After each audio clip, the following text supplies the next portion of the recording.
ये कहानी 4 दोस्तों की जो 12th की परीक्षा के बाद में एक छोटी सी होटल में पार्टी करते हैं और ये डिसाइड करते हैं कि 40 साल बाद फिर यहीं मिलेंगे और 1 जनवरी को मिलेंगे और जो सबसे आखिरी में आएगा बिल उसी को देना है। जो वेटर था खड़ा खड़ा सारी बातें सुन रहा था, उसने कहा अगर मैं भी रहा यहीं पर 40 साल बाद तो आपकी पार्टी देखूंगा।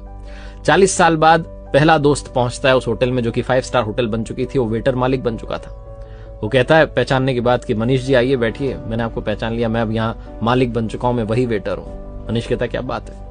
दूसरा दोस्त आता है संतोष। मनीष की बातचीत चलती है कि बिजनेस जो है ग्रो कर गया है, सब कुछ अच्छा चल रहा है, दोनों अपनी अपनी बातें शेयर करते हैं। तीसरा भी आ जाता है, लेकिन चौथा प्रवीण नहीं आता है।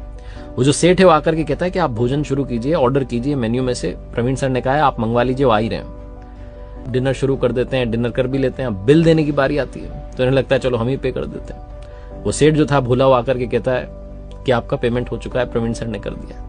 भारी मन से उठ करके जाने लगे कि चौथे दोस्त से मिलना नहीं हुआ। तभी एक सरकारी गाड़ी आती है, एक बंदा उसमें से उतरता है और लड़का आकर के तीनों को प्रणाम करके कहता है नमस्ते अंकल, मेरे पिताजी टीचर बन गए थे, मुझे कलेक्टर बनने के काबिल कर दिया और वो 1 महीने पहले ये दुनिया छोड़कर चले गए। उन्होंने मुझसे कहा था कि जब वो तीनों पार्टी खत्म कर दें उसके बाद जाना और पेमेंट वगैरह कर देना। पिताजी अब इस दुनिया में नहीं है। ये तीनों रियलाइज करते हैं कि 40 साल बाद क्यों मिले, 40 दिन बाद ही मिल लेते। अपनों से मिलते रहिए इससे पहले कि कोई आपका अपना आपको छोड़ के चला जाए, क्योंकि आदमी पानी का बुलबुला है।